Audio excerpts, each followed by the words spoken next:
Hey YouTubers, welcome back to the channel. Today I'm going to talk to you about everything I did while staying in beautiful Menifee, California. Menifee, California is your base camp for Southern California adventures. You're going to love it. I loved it. Can't wait to tell you everything I did. Let's get into it.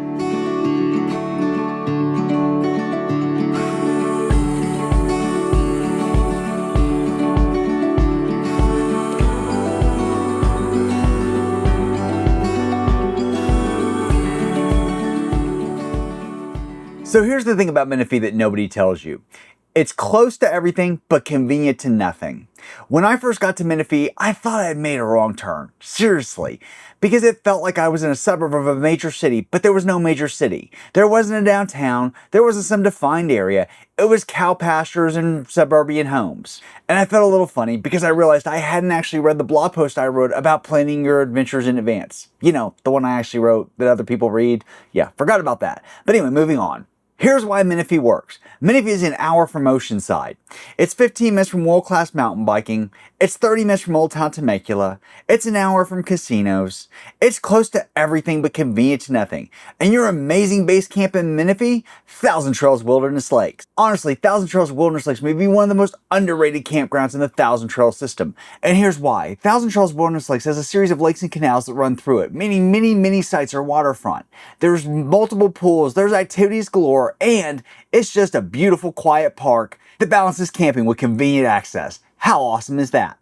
My first day trip from Menifee, Oceanside, California. It's about an hour away from the park, and oh boy did it deliver. This is not your pretentious, LA adjacent expensive beach. This is a real beach town that delivers. The first thing I did was hit the pier. Going to the pier just feels like a classic SoCal experience. Yet it's not pretentious, it feels very local, and it's fun just to see the locals out and about hanging out and fishing. I would definitely come back. After enjoying my time at the pier, I stopped and had lunch. If you decide to visit Oceanside, make sure you stop by Pacific 323 and have lunch. You'll get a beautiful ocean view, and quite candidly, these french fries may be the best french fries I've ever had. I'm not kidding you, they're delicious, and the fish and chips are to die for. The fish and chips are substantial, it's a fairly large portion, and it's absolutely delicious, well breaded, tempura fried, and just lush. So, I recommend you stop here, have lunch, enjoy the ocean view if you come to Oceanside. Post-lunch, I hit the California Surf Museum.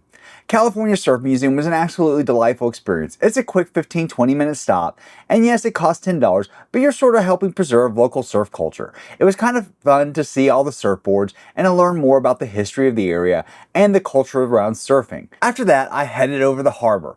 The harbor is a fun place. There's plenty of restaurants and things to do around there if you want to go straight there. It's also known for its resident colony of seals. Unfortunately, there was only one around when I was there, perhaps because all the fishing boats had already come in. But these seals are delightful little con-artists out there to con you out of a fish. The harbor area also has a quiet beach that's nearby too. It's way less crowded, and if you want to go over and enjoy more quiet time, that would be your place. Day 2, I'm calling hiking and history.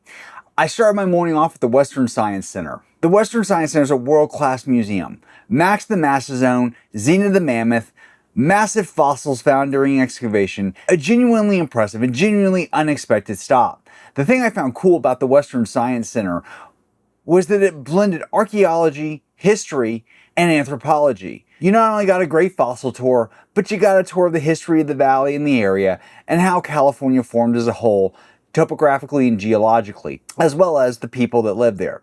I thought that was an awesome way to integrate it, and it gave me a good feel for the area.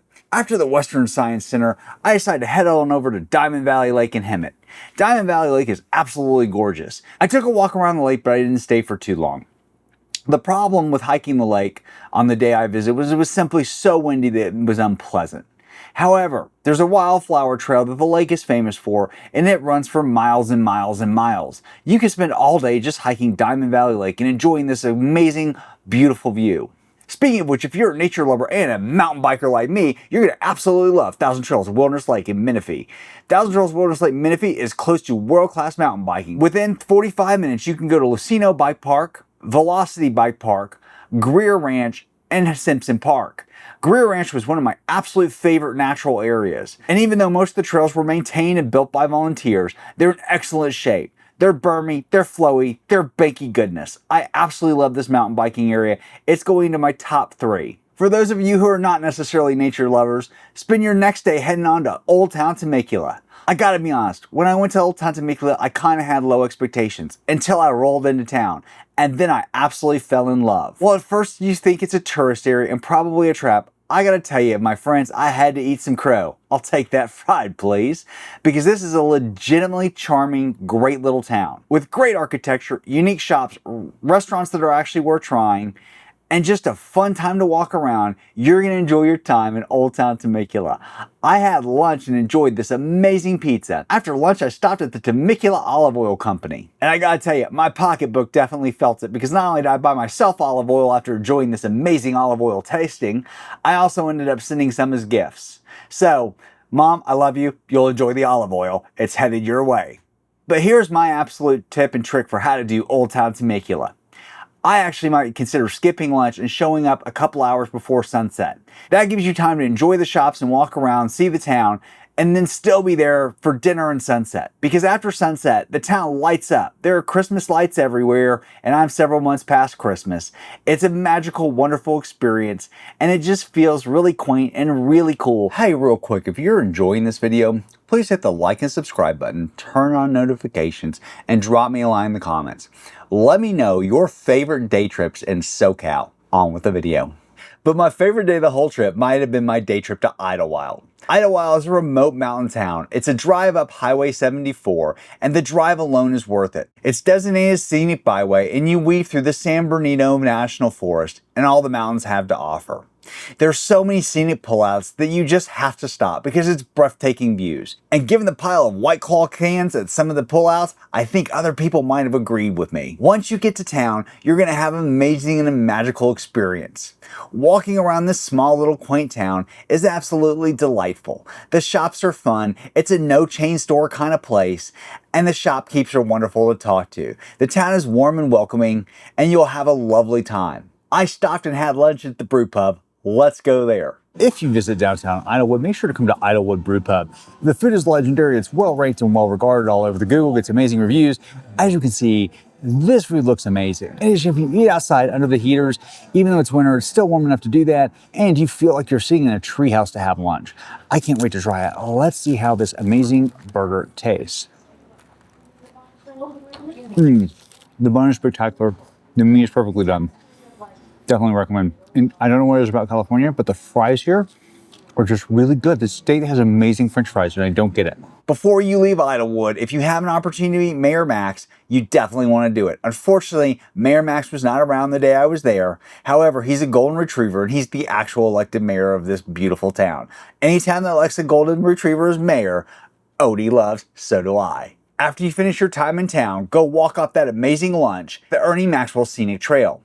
The Ernie Maxwell Scenic Trail is only 2.5 miles, but you get massive views of Turquoise Rock. It's absolutely delightful and fun. It is not a challenging hike at all. I did it with basically tennis shoes on that had no traction, and it's worth it for the views. And a real quick note, you want to know how I stay at places like this for $10 a night? I'm a Thousand Trails member. Thousand Trails is the best thing I've done as an RVer.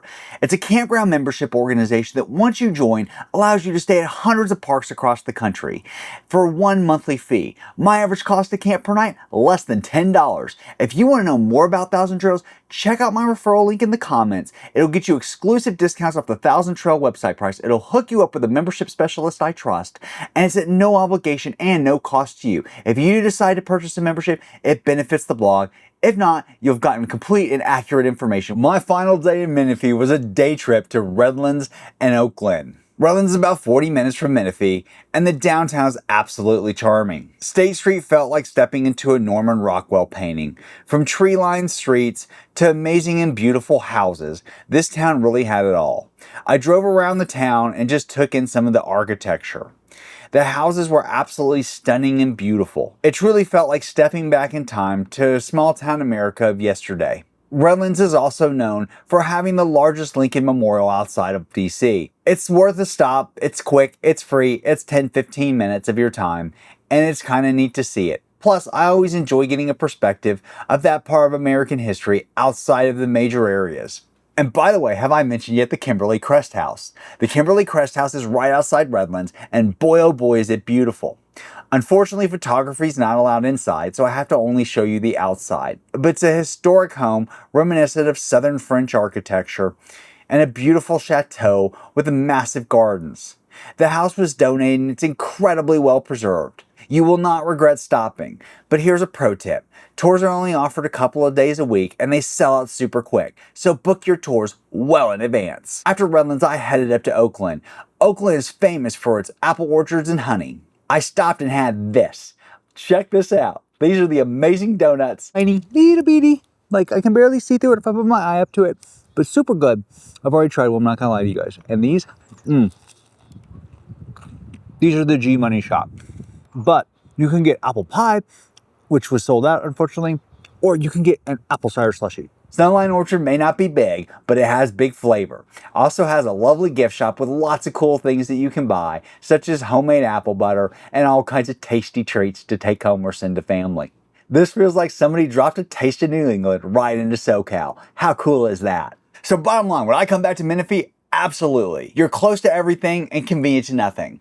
But set up your rig at Thousand Trails Wilderness Lakes, enjoy a beautiful waterfront site, an activity director blowing up your phone, and day trips to anything you want to do, from beaches to mountains, from casinos to mountain biking. You got it all here at Thousand Trails Wilderness Lakes. Below, I've linked to my blog post that'll give you all the links you need to book an amazing trip and my referral link to Thousand Trails. Don't forget to fill that out if you think you're interested in joining Thousand Trails. As always, before you go, please hit that like and subscribe button, turn on notifications, and drop me a line in the comments. Let me know your favorite day trip in SoCal.